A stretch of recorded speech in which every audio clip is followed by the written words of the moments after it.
നമസ്കാരം. ഈ നോർത്ത് ഇന്ത്യയിലെ രായത്തേക്ക് ഒരു പ്രത്യേകത ഉണ്ട്. അത് വളരെ റിച്ച് ആൻഡ് ക്രീമി, പിന്നെ നല്ല കൂളിംഗ് എഫക്റ്റ് തരുന്ന ഒരു റിലീഷ് എന്ന് വേണേൽ അതിനെ വിളിക്കാം. കൂടാതെ ഇത് വളരെ എളുപ്പത്തിൽ 5 മിനിറ്റ് കൊണ്ട് നമുക്ക് ഉണ്ടാക്കിയെടുക്കുകയും ചെയ്യാം. വലിയ മസാലയിലേക്ക് എല്ലാവർക്കും സ്വാഗതം. ആദ്യമായിട്ട് നമുക്കൊരു ഇടത്തരം സവോള വളരെ ഫൈൻ ഡൈസ് ആയിട്ടൊന്ന് കട്ട് ചെയ്തെടുക്കാം. അതായത് തീരെ പൊടിയായിട്ട് വേണം നമുക്ക് ഈ സവോള അരിഞ്ഞെടുക്കാൻ.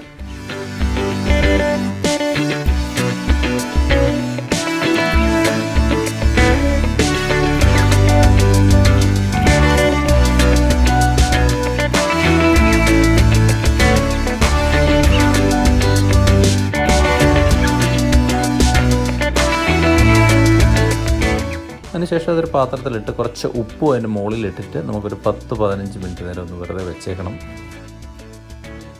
അടുത്തതായിട്ട് നമ്മൾ ചേർക്കുന്നത് മല്ലിയിലയും ക്യുക്കമ്പറും.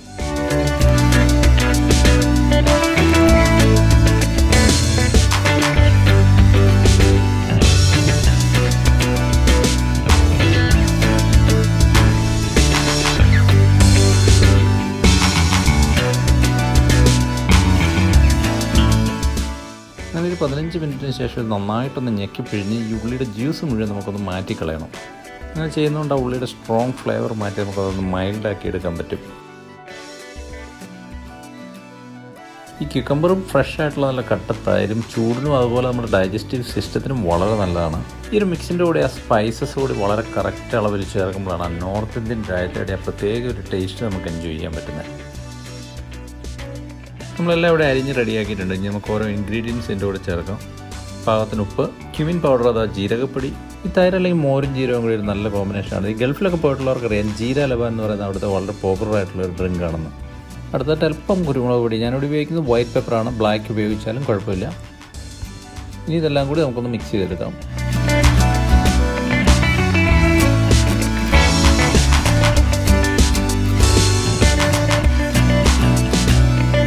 നമുക്ക് തൈരൊന്ന് വിസ്ക് ചെയ്തെടുക്കാം. ഈ തൈരിനൊരു പ്രത്യേകത ഉണ്ട്. ഞാനിവിടെ ഉപയോഗിക്കുന്നത് സ്ട്രെയിൻഡ് യോഗട്ടാണ്. അതായത് ഒരു നെറ്റിനകത്തുകൂടി അരിച്ചതിനകത്ത് ജലാംശം എല്ലാം നീക്കം ചെയ്ത തൈരാണ്.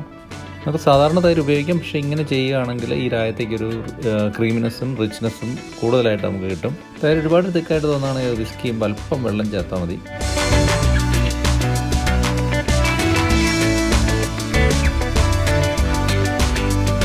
അടുത്തായിട്ട് നമ്മളെല്ലാം കൂടി ഒന്ന് മിക്സ് ചെയ്യാൻ പോവുകയാണ്. ഈ തൈര് ചേർത്തതിന് ശേഷം ഇതിൻ്റെ ഏറ്റവും കീ ഇൻഗ്രീഡിയൻ്റ് കൂടി ഇതിൻ്റെ കൂടെ ചേർക്കാനുണ്ട്. അതുകൊണ്ട് തൈരിട്ട് മിക്സ് ചെയ്ത് കഴിഞ്ഞാൽ ഇത് കഴിഞ്ഞെന്ന് വിചാരിച്ച് ദയവ് ചെയ്ത് ആരും ഈ വീഡിയോ ഇട്ടിട്ട് പോകരുത്. പലപ്പോഴും ആലോചിച്ചിട്ടുണ്ടായിരിക്കും നോർത്ത് ഇന്ത്യൻ റെസ്റ്റോറൻറ്റുകളിലെ രായത്തയുടെ പ്രത്യേക ടേസ്റ്റും ആ ഫ്ലേവറും എവിടെ നിന്നാണ് വരുന്നതെന്ന്. ആ ഒരു ടേസ്റ്റിന് വേണ്ടി പ്രത്യേകമായിട്ട് ചേർക്കുന്ന ഒരു ഇൻഗ്രീഡിയൻ്റാണ് ചാട്ട് മസാല.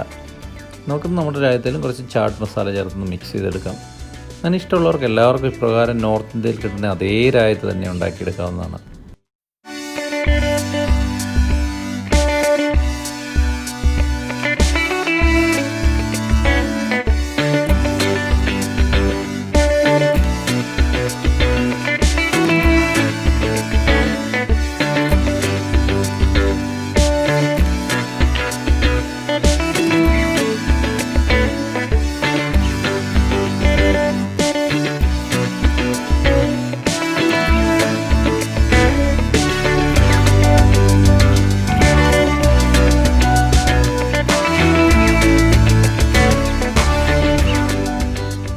നമുക്കത് ബിരിയാണിയോ പുലാവോ ചപ്പാത്തിയോ എന്തിൻ്റെ കൂടെ വേണമെങ്കിലും കഴിക്കാം. ഇത് ഇങ്ങനെ തന്നെ വേണമെങ്കിലും കഴിക്കാം.